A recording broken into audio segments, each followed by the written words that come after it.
पूरे देश को खुले में शौच से मुक्त बनाने का लक्ष्य निर्धारित किया था, उससे 1.5 साल पहले हम लोगों ने इस लक्ष्य को अर्जित कर लिया। तो एक बार खुद के लिए तालियां बजाइए। तो ऐसा बिल्कुल भी नहीं है कि हम लोग बहुत धीरे गति से काम करने वाले लोग हैं, धीमे धीमे चलने वाले लोग हैं।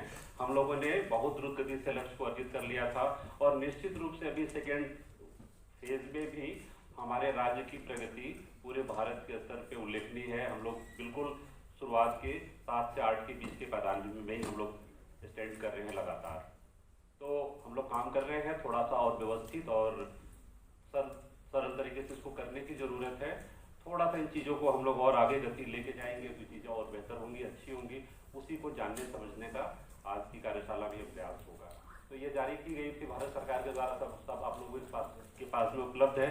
हम लोगों ने उसी के क्रम में आगे बढ़ते हुए ठोस और तरल कचरा प्रबंधन मार्गदर्शिका 2020 बनाई थी। बहुत सारे एक्सरसाइज, बहुत सारे अभ्यास के बाद में पुस्तिका तैयार की गई थी। उन सारे इशूज को इसमें आइडेंटिफाई किया गया था जो जमीन में कार्यक्रम को उतारने में काम में आने वाले हैं। तो सारा का सारा ये आप मान सकते हैं कि गाइड बुक है ये जमीन पे किसी भी परियोजना को बना के क्रियान्वित करने के लिए। तो सारी की सारी चीज़ें इस पुस्तक में दर्ज है। जब हमने ODF कर लिया तो ये बात निकल के आई थी पहले चरण में कि अब ODF प्लस का दौर है। जैसा कि इसके नाम से स्पष्ट है, उसमें कुछ और नई चीज़ें जुड़ गई। जुड़ने वाली चीज़ें क्या थी?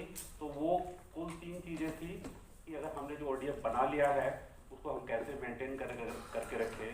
सामुदायिक शौचालय बने हैं, व्यक्तिगत शौचालय बने हैं, गांव में साफ सफाई की व्यवस्था अगर बनी है तो वो मेंटेन रहे, हमारा उत्साह धीमा नहीं पड़े। इसके लिए हमें काम करने की जरूरत थी। अगला था मामला कि ठोस और तरल कचरा प्रबंधन पे जोर है इस बात पे कि इसको और बेहतर तरीके से किया जाए।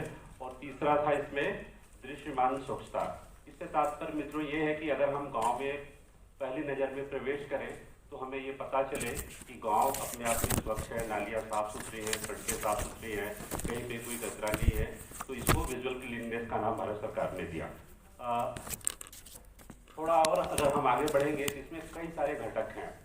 कुछ सारे घटक जिससे आप लोग लगातार रूबरू होते रहे, कुछ नए घटक हैं जिनमें हमें और भी शिद्दत से काम करने की जरूरत है। उसमें से पहला है व्यक्तिगत शौचालय। हम लोगों ने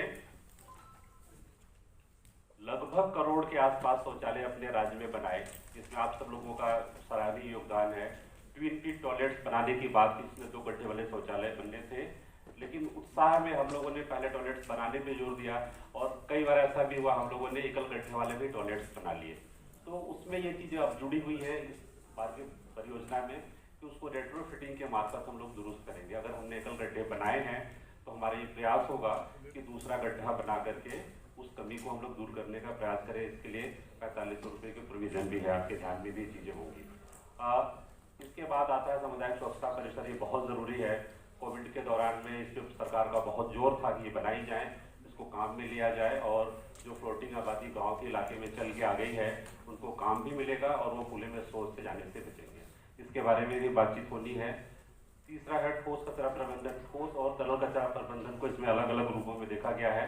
तो ठोस पे हम लोग बातचीत करेंगे, अगले तरल पे बातचीत करेंगे और प्लास्टिक कचरा प्रबंधन और गोवर्धन 2 और ऐसी चीज़ें हैं जिस पे हम लोग विचार विमर्श करेंगे और मल कीचड़ प्रबंधन पे बात होगी। तो ये कुछ घटक है, इन घटकों पे बातचीत होनी है और ये आने वाले दिनों में इन्हीं मुद्दों पे हम काम करने वाले हैं। ये सारे PPT आपको हम प्रोवाइड करा देंगे, सारी प्रस्तुतियाँ आपको मिल जाएगी। तो ध्यान इसको मोटी मोटी जो बातें आपके काम की